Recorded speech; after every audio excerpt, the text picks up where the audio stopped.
बिस्मिल्लाहिर्रहमानिर्रहीम। अस्सलामुअलैकुम। प्रोग्राम आपकी सेहत में मैं हूं आपका मेज़बान डॉक्टर मंसूर नूरानी। नाज़रीन, आज हमने अपने इस प्रोग्राम में जिन मेहमान डॉक्टरों को मदऊ किया है वो इत्तेफाक से दोनों लेडी डॉक्टर्स हैं और उन दोनों का ताल्लुक़ तिब के शोबे गायनेकोलॉजी से है। आज हम इनसे इनफर्टिलिटी यानी बांझपन पर गुफ्तगू करेंगे। आइए मैं उनसे आपका तारुफ़ करा दूँ। ये हैं doctor consultant gynaecologist doctor Alia Bano और उनके साथ तशरीफ़ फरमा है consultant gynaecologist doctor Kaneez Fatima साहिबा। आप दोनों मेहमानों की आमद का शुक्रिया। Thank you. आइए नाज़रीन, प्रोग्राम का आगाज़ करते हैं और पूछते हैं डॉक्टर आलिया बानो से कि ये इनफर्टिलिटी बांझपन होता क्या है और इसकी वजूहात क्या होती हैं। जी डॉक्टर साहिबा। देखिए, इनफर्टिलिटी या सब फर्टिलिटी या बांझपन ये एक ऐसा अमल है जिसमें अगर एक सेहतमंद शादीशुदा जोड़ा 12 महीने तक एक साथ रहे और हमल ना हो सके तो उसको हम कहते हैं कि ये पेशेंट को एक प्रॉब्लम है, जो कि सब फर्टिलिटी अब कहलाता है। इनफर्टिलिटी का वर्ड इसको नहीं कहते। फिर इन जोड़ों के लिए हमारा ये मशवरा होता है कि उन्हें माहिर डॉक्टर से रुजू करना चाहिए ताकि ये पता चलाया जा सके कि मसला कहाँ पर है और उसके लिहाज से उसका इलाज किया जा सके।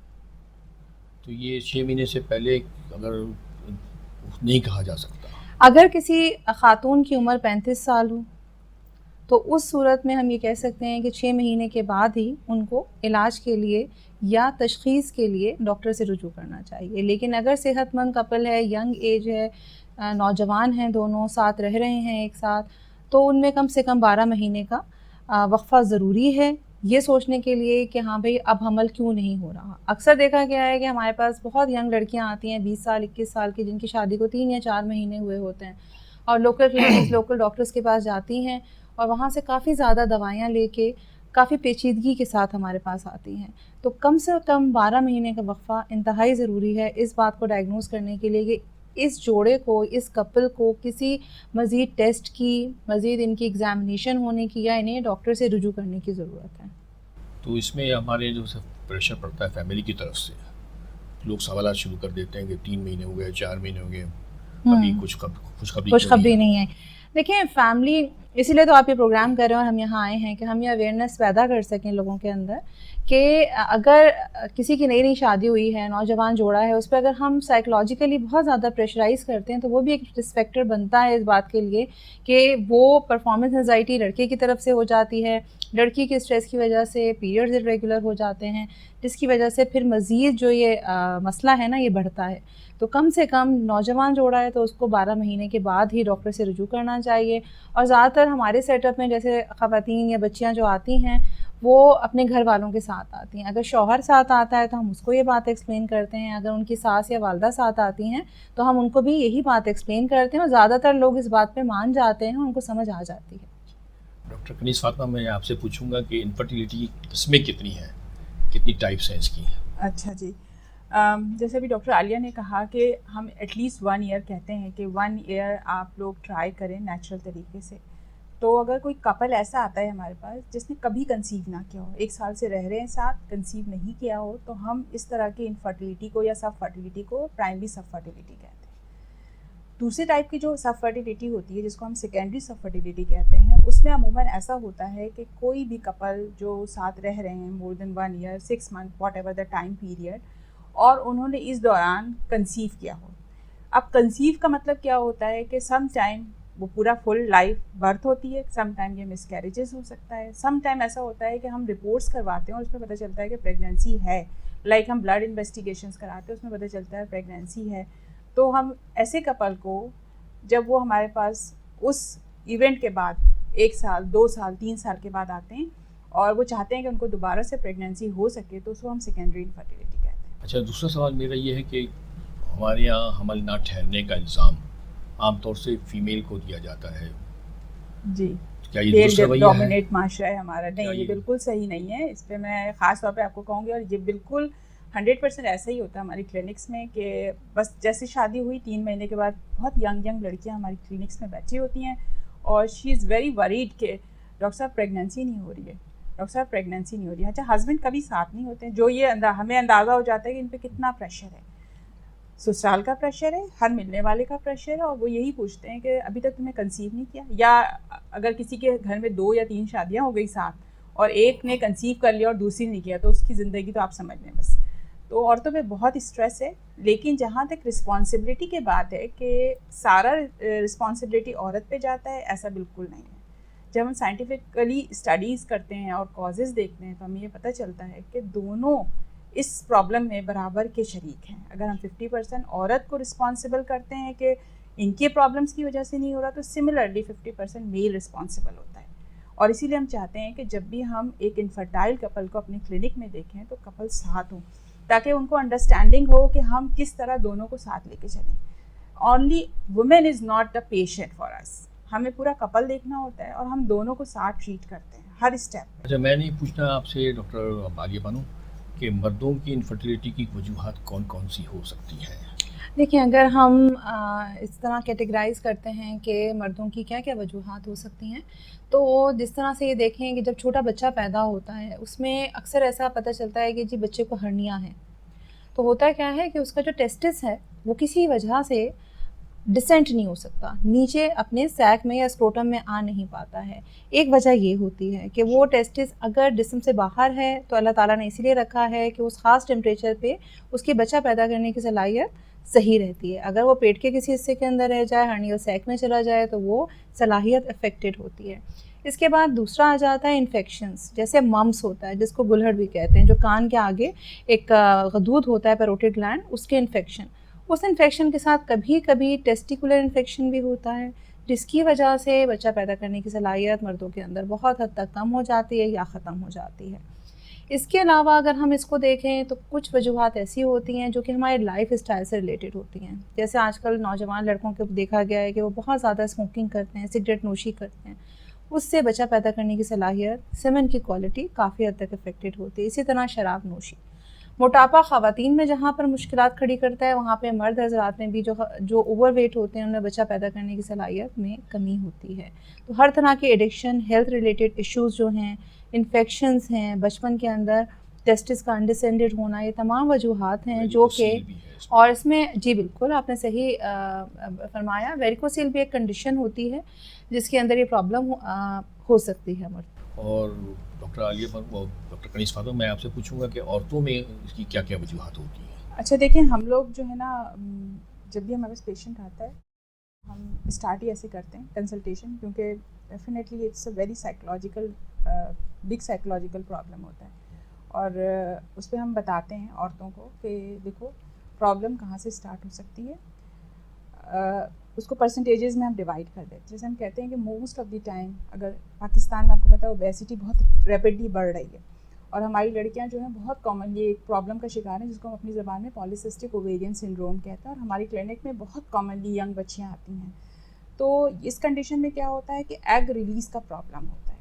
तो जब हम बताते हैं लोगों को कि अगर 100 वुमेंस हैं और 100 वुमेंस में तकरीबन 20 से 25% और ऐसी औरतें होती हैं जो अनएबल होती हैं कि उनके हर मंथ उनके एग से एक एग रिलीज़ हो, जो कि बाद में प्रेगनेंसी का सबब बनता है। तो एक प्रॉब्लम तो ये बहुत कॉमन है, और ये रैपिडली बहुत तेज़ी से बढ़ रहा है हमारे लाइफ स्टाइल की वजह से, ओबेसिटी की वजह से, हमारे खाने पीने के स्टाइल की वजह से। दूसरी जो चीज़ होती है, एक और प्रॉब्लम होता है जो कि हम अपनी एज अ गायनेकोलॉजिस्ट, जिसको मैं बिल्कुल पसंद नहीं करती, उसको हम अपनी ज़बान में कहते हैं endometriosis. It's a very bad disease, actually it's not a cancer. Cancer तो सबको समझ आता है कि एक भयानक बीमारी है, लेकिन एंडोमेट्रियोसिस भी इसी तरह से आपकी इस सलाहियत को कि आपकी प्रेगनेंसी हो सके वो ख़राब करता है। ये एक कंडीशन होती है जिसमें सिमिलरली जैसे मेंस्ट्रुएशन के दौरान ब्लड रिलीज़ होता है, इसी तरह कुछ ब्लड बॉडी के अंदर भी जाता है, और ये अलाइव सेल्स होते हैं, जिंदा सेल होते हैं, तो ये ग्रो कर जाते हैं। कभी कभी ये ओवरीज़ में, कभी कभी सराउंडिंग स्ट्रक्चर में, ट्यूब्स में, हमारी जो पेल्विक स्ट्रक्चर है वहाँ पे ये ग्रो कर जाते हैं, और फिर हर मंथ यहाँ से ब्लीडिंग, टूट फूट चीज़ें आपस में जुड़ जाती हैं, जिसको हम एडिजेंस कहते हैं।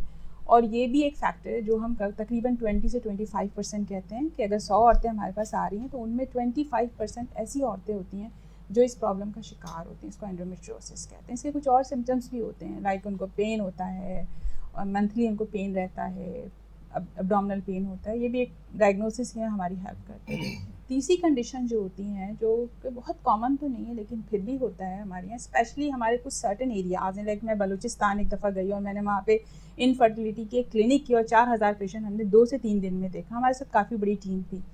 तो वहाँ पे हमें पता चला कि एक सेकेंडरी इनफर्टिलिटी बहुत ज़्यादा हाई है। और रीज़न क्या सामने आया? PID, pelvic inflammatory disease. हम कहते हैं तकरीबन 10 to 15% औरतें ऐसी होती हैं 100 में से जिनकी इन्फेक्शन की वजह से अंदर का स्ट्रक्चर जो है, ट्यूब्स जो हैं, जो बहुत इंपॉर्टेंट एक पेटेंट एरिया है जो कि प्रेगनेंसी के लिए ज़रूरी स्ट्रक्चर समझा जाता है, वो डैमेज हो जाता है, वो बंद हो जाता है, ब्लॉक हो जाता है, जिसकी वजह से औरतें कंसीव नहीं कर पाती हैं। ये 2-3 ऐसे कॉमन फैक्टर्स हैं जिसको हम मतलब पेशेंट को समझाते हैं कि देखो यहाँ प्रॉब्लम हो सकता है, इस लेवल के लिए हमें ये टेस्ट कराना है, इसके लिए हमें ये टेस्ट कराना है। सिमिलरली कुछ औरतें ऐसी होती हैं जिनमें क्लिनिकली इन्वेस्टिगेशन पे हर चीज़ नॉर्मल नज़र आ रही है। उनकी यूट्रस भी नॉर्मल है, उनकी ट्यूब्स भी नॉर्मल नज़र आती है, इवन हम डायग्नोस्टिक टेस्ट करते हैं, हम उनकी ट्यूब्स भी देख लेते हैं, ओवरीज भी नॉर्मल है, एग भी रिलीज़ करें, still they are unable to conceive. उसको हम कहते हैं अनएक्सप्लेन इनफर्टिलिटी। तकरीबन 5 to 10% ऐसी औरतें भी होती हैं। और समटाइम ऐसी चीज़ें होती हैं जो प्रेगनेंसी में रुकावट डालती हैं, लेकिन हम अनफॉर्चुनेटली ना तो उसको इन्वेस्टिगेट कर सकते हैं, ना हम कोई ट्रीट कर सकते हैं। ओवर एज और ओवर वेट का क्या ताल्लुक है? जी बिल्कुल, देखें बात यह है कि हम लोग पाकिस्तान में स्टिल शादी या तो बहुत यंग एज में होती है या नॉर्मल एज में होती है। हम लोग अभी उस लेवल पे नहीं गए जो वेस्टर्न कंट्रीज़ का हाल है कि वहाँ पे अब शादी 40s के बाद ही हो रही हैं, 40 से पहले हो रही है। इसलिए वहाँ पे तो औरतें, उनके तो इनफर्टिलिटी की जो बिज़नेस है वो इतना ज़्यादा है, इसलिए कि वहाँ पे औरतें अपने एग फ्रीज़ कराती हैं।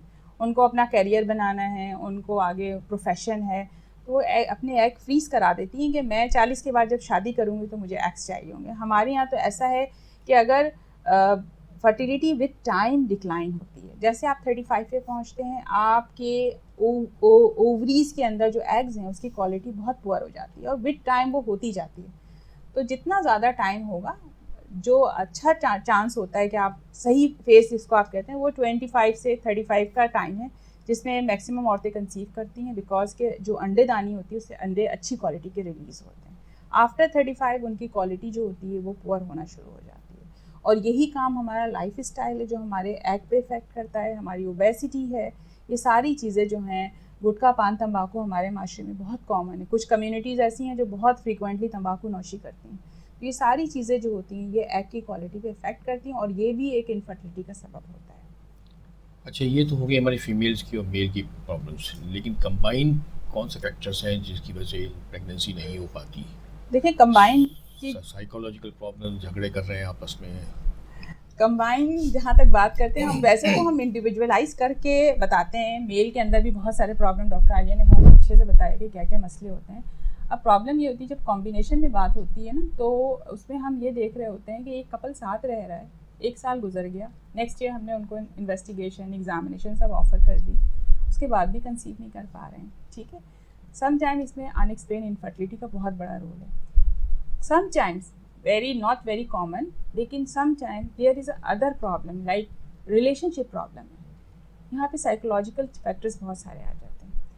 ऑब्वियस चीज़ें जो होती हैं वो तो हम पिक कर लेते हैं इन्वेस्टिगेशन में, पता चल जाता है कि मेल में ये प्रॉब्लम है, फीमेल में ये प्रॉब्लम है, अब नेक्स्ट स्टेप हमारा क्या हो। मुश्किल होता है, लेकिन एज अ गायनाकोलॉजिस्ट अगर मैं इनफर्टाइल कपल को देखूँ तो दिस इज़ माई रिस्पॉन्सिबिलिटी कि मैं उसको साइकोलॉजिकल भी सपोर्ट दूँ। इवन हमारे यहाँ तो एक मल्टी डिसिप्लिनरी अप्रोच नहीं है। बाहर के मुल्कों में जब एक इनफर्टाइल कपल के साथ डिस्कशन होता है तो उसमें एक काउंसलर ज़रूर बैठता है, और काउंसलर का काम ही यही है कि वो डिग आउट करे। कभी कभी आप देखते हैं कि सब कुछ नॉर्मल है, दोनों कपल की हर इन्वेस्टिगेशंस नॉर्मल आ रही हैं, फिर भी कंसीव नहीं कर पा रहे हैं, तो उसमें क्वाइटल प्रॉब्लम होता है, रिलेशनशिप प्रॉब्लम होते हैं, मल्टीपल चीज़ें होती हैं।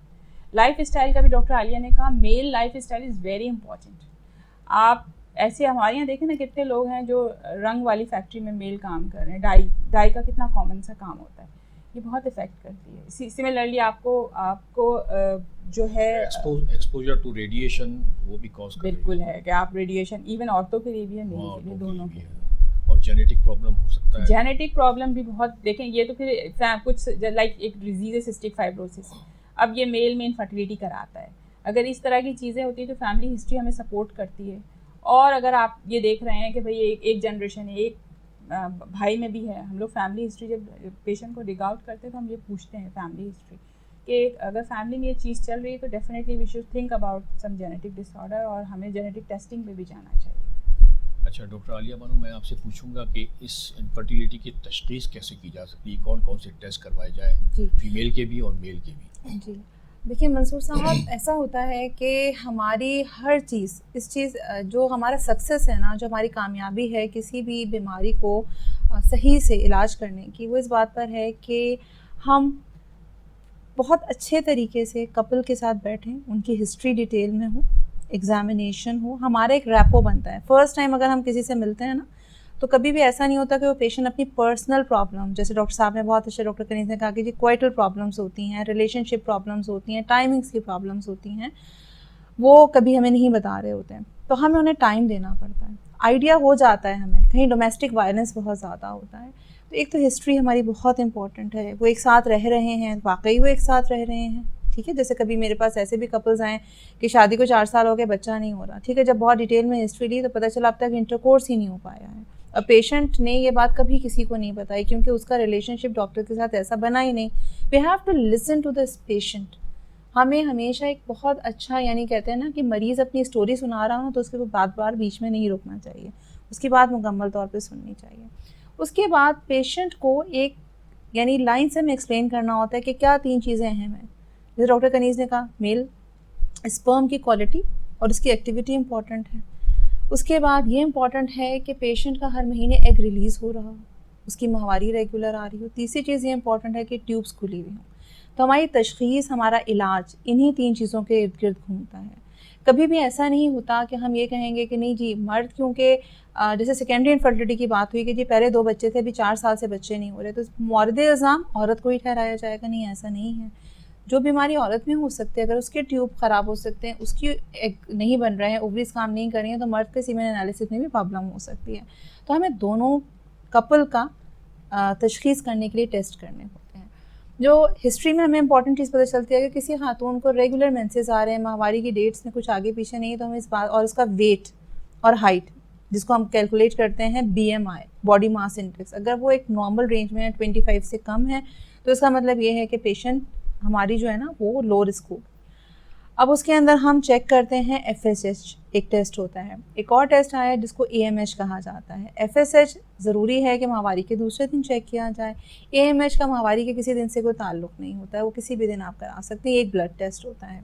इसके अलावा कुछ और वजूहात ऐसी होती हैं जिसमें छाती से पानी का निकलना, सर में शदीद दर्द का होना, वो प्रोलैक्टिन के हाई लेवल की वजह से होता है, सीरम प्रोलैक्टिन लेवल। अगर मरीज़ा फीमेल पार्टनर की वेट ज़्यादा है, BMI मोर देन 25 है, तो हमें ये देखना होता है कि उसके अंदर जो PCOS, डॉक्टर कनीज़ ने कहा कि पॉलीसिस्टिक ओवरीज हमारी बच्चियों में बहुत कॉमन है, आजकल हमारी ख़वातीन में बहुत कॉमन है, उनमें हमें फास्टिंग इंसुलिन का लेवल कराना होता है। एक अल्ट्रासाउंड पेल्विस हमें अच्छी क्वालिटी का चाहिए होता है, जिसके अंदर के यूट्रस की स्ट्रक्चर, ओवरीज का स्ट्रक्चर हमें अच्छे से पता चल जाए।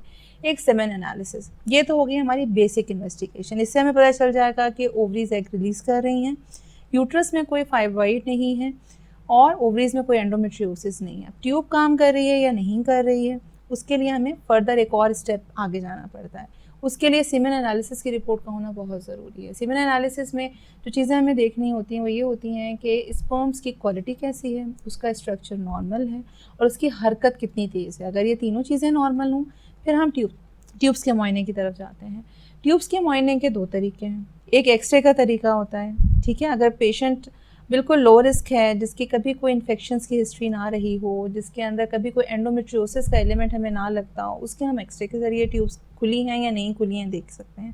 जो गोल्ड स्टैंडर्ड है, जो पूरी दुनिया करती है, वो ये है कि हम कैमरा डालें पेट में नाक के थ्रू और यूट्रस को, ओवरीज को, ट्यूब्स को खुद देखें। उसको कहते हैं लेप्रोस्कोपी। मुझे ब्रेक का कहा जा रहा है, मैं ब्रेक के बाद यहीं से आपसे शुरू करूँगा। ओके नाज़रीन, हमारे ब्रेक का वक्त हुआ जाता है, आप रहिएगा हमारे साथ, सवालात का सिलसिला इसी तरह जारी रहेगा। हम अभी वापस आते हैं।